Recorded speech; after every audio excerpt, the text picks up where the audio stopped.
Miss Mama knows that we'll have a quiz tomorrow. Ay, God, kinakabahan na ako. Same. Let's review. Rhea, can you please define investment and also the equity and the debt securities? Of course. Well, if I'm not mistaken, investments could be tangible or intangible, but we focused on intangible investments, which are the assets acquired by the entity for the purpose of capital appreciation. The equity and debt securities naman, those are trade securities, which is one of the examples of investment.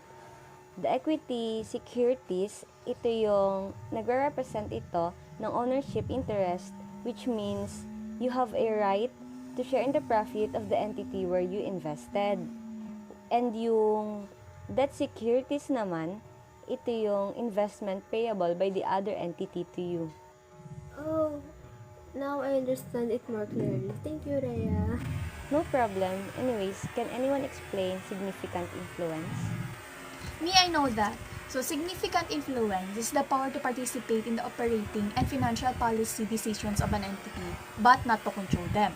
So, if an investee holds at least 20% of the voting power of an investee, whether directly or indirectly, through subsidiaries, the investor is presumed to have significant influence unless it can clearly demonstrated otherwise. However, if the holding is less than 20%, the investor will presume not to have significant influence unless such influence can be clearly demonstrated. Thanks, Nicole. Welcome! By the way, baka masama rin sa quiz natin yung 3 methods of amortizing bond, premium, or discount. Una is the straight line method. Provide an equal amount of amortization. Pangalawa, bond outstanding method. Applicable for serial bonds. And provide for decreasing amount of amortization. And the last is effective interest method. Provide for an increasing amount of amortization. Ooh, thanks, Kath! You know, guys, my knowledge about investment before watching the video is not that broad. I know that investment is an asset that we put into something with a hope that it will grow or appreciate into a larger amount or sum of money. Same. Also, it did not change my mind about investment, but instead, it added more knowledge into my existing ones and clarified the murky aspects of the topic that I was unclear about.